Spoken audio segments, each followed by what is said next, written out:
16h-18h sur Europe 1, l'équipe est sauvage. Mathieu Noël. Vous écoutez l'équipée sauvage et alors que nos cerveaux et nos zygomatiques sont, je crois, rassasiés, l'heure est venue de remplir nos panses avec un penseur belge de premier ordre. Le génie est un mot qui n'est pas excessif pour le définir, comme on a pu encore le constater vendredi, au moment où il nous a révélé comment lui était venue l'idée d'associer houmous et zeste d'orange. Et ça, par exemple, comment vous avez l'idée de mettre des zestes d'orange dans du houmous? Tout simplement parce que dans ma cuisine tout à l'heure, j'avais une orange et j'avais le houmous. C'est juste le hasard de la vie en fait. Qu'est-ce que je pourrais bien faire? Quel génie. Heureusement qu'il n'était pas aux toilettes. Heureusement, bonjour Olivier Pouls. Bonjour toute l'équipe. Bonjour Stéphane De Gros. Bonjour. Bonjour chers compatriotes. Bonjour cher Alors, ami. vous ne connaissez pas, vous êtes belges tous les deux, c'est un gros village la Belgique. Vous Bien ne connaissez sûr. pas. On a certainement dû se croiser un jour avenue Louise. Oui, oui, c'est ça. C'est quoi l'avenue Louise? C'est un quartier. Mais c'est la rue centrale de la Belgique. C'est c'est même un chemin. On peut c'est mettre ça. ça d'avenue. Olivier, vous avez concocté une recette spécialement pour notre invité aujourd'hui. Bah oui, parce que la légende en Belgique dit en tout cas, mon cher Stéphane, que lorsque vous étiez jeune, vous aviez transformé votre appartement en atelier clandestin de fabrique de raviolis pour Complètement. payer vos études. Oui, c'est vrai. Je faisais des pâtes toute la nuit. J'avais de la farine partout. Et quand j'arrivais le matin, le lendemain à l'école, enfin au cours, le prof pensait que je faisais du trafic de coke, alors que c'était du trafic moins de raviolis, rémunérateur. qui est moins rémunérateur, oui. Et donc vous fabriquiez ces raviolis chez vous, que vous vendiez, que vous alliez distribuer ensuite dans les rues de Bruxelles. Alors en fait, j'avais un pote qui avait un restaurant et donc je lui en ai parlé du fait que je faisais des raviolis. Il m'a dit mais tu peux en livrer quelques-uns parce que je vais les vendre dans le restaurant. Ça a bien marché et puis j'ai développé ça et je vendais ça dans différents restaurants. Et est-ce que vous vous souvenez de la recette de la pâte à raviolis? Parce qu'on va en faire, là des raviolis en l'occurrence. C'est très facile à faire en réalité. Hein. Oui. Est-ce que vous vous souvenez de la recette ou pas? Ben, c'est de l'eau, de la farine et des œufs. Et des œufs. Alors les proportions il a c'est fait très l'accent simple. belge. Ouais. Et des œufs. Et des œufs, Il le monsieur. fait bien. Hein. Et des œufs. Toi, tu fais très mal l'accent belge, vas-y. Mais alors il y a plein d'accents belges parce que les Comment Français ça pensent qu'il y a un accent belge. Bon, il y a l'accent wallon par exemple, et il y a l'accent comme ça. L'accent de Liège par exemple, c'est un autre accent. Oui, c'est vrai. Et Avec l'accent un petit peu de nez bouché. bruxellois, c'est autre chose. Hein.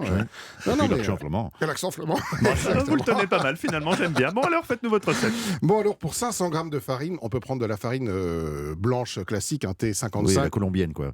Oui, on peut Si aussi vous avez les essayer, moyens. mais ça ne donne pas les mêmes résultats au final. Non. Pour 500 grammes Ne de, jamais sniffer de ravioli. C'est Non. peut-être Très pas bien les mauvais. gens. Très mauvais. 10 grammes de sel, 4 œufs et un tout petit peu d'eau. Alors l'eau, c'est 3-4 cuillères à soupe, parce qu'il faut que la pâte reste, elle s'étire bien, elle reste relativement ferme. Et si on met de la bière, il se passe quoi? Alors, En fait, des crêpes. Bon, voilà, exactement. Alors vous mettez dans un saladier votre farine, vous faites un Ça, petit pouilly. c'est un saladier qui est Ouais, retourné. oui. Donc Hein, il faut- ça, c'est le saladier, condor, ça, ça, c'est le saladier. Ça, c'est le saladier. On met la farine dedans, on fait un petit puits, on casse nos œufs, 4 œufs pour 500 grammes. On va rajouter le sel, un tout petit peu d'eau. Moi, je rajoute une petite cuillère d'huile d'olive et puis Oui, avec, moi les, aussi, je sais pas pourquoi. Mais Ouais. oui. avec les mains, on malaxe cette pâte qu'on va ensuite laisser reposer une demi-heure. Et après, le plus compliqué, c'est l'abaisser. Je ne sais pas si vous aviez un laminoir. Non. Ce qui Je fais s'achète ça au rouleau. Au rouleau. Bah, Oui. On peut le faire tout à fait au rouleau. On va fariner le plan de travail et puis avec un rouleau, on va abaisser notre pâte le plus finement possible. On est bien très, d'accord. très important. Je savais que vous allez bien vous entendre tous les Ouais, deux. et puis après, il faut faire la farce. Je ne sais pas à quoi vous farcissiez vos raviolis. Des jeux de mots. On peut faire plein de choses. L'idée, c'est par exemple de récupérer ce qu'on a dans le frigo du week-end. On peut hacher un peu de viande, on va rajouter un peu de concentré de tomate, quelques herbes. Et on va faire des petits tas comme ça, espacés de 5 cm. On va humidifier tout autour la pâte. Et on va remettre une deuxième abaisse de pâte par-dessus.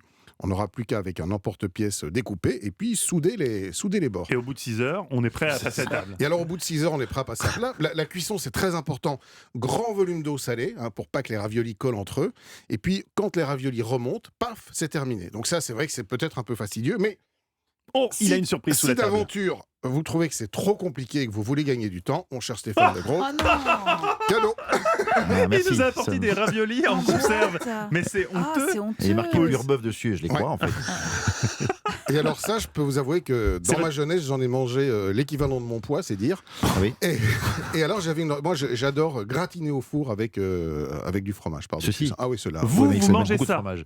Alors j'ai eu mangé ça. Alors j'avoue que beaucoup moins. Hein. Oui, beaucoup moins. Mais j'ai eu mangé ça à une période de ma vie. Ouais. Mais il faut quand même beaucoup de temps pour faire cette recette des raviolis. Non, Olivier la Pouls, franchement, pâte- combien de temps il Parce que faut ça cuit combien de temps? T'as pas dit combien de temps ça cuit? Alors, Le temps juste qu'il le remonte. temps que ça remonte, 5 minutes à peu près. Donc on s'assoit devant, on attend que ça se passe. Ça va très très vite. Non, alors si vous trouvez que c'est un petit peu long de faire les raviolis, vous faites simplement cette pâte et elle peut vous servir de base pour faire des pâtes fraîches. C'est meilleur que les pâtes que vous allez acheter évidemment dans votre grande surface. Et franchement, faire la pâte, il y en a pour 5 minutes. Merci Olivier Pouls. Et si vous disposez de photos de l'époque où Stéphane de Groot fabriquait ses raviolis dans son garage, clandestinement, et les revendait à un prix, on peut même pas dire à quel prix, eh bien vous me les envoyez europe1.fr. Merci Olivier Pouls, qu'on retrouve tous les samedis dans la Merci. table des bons vivants de Laurent Mariotte à 11h sur Europe 1.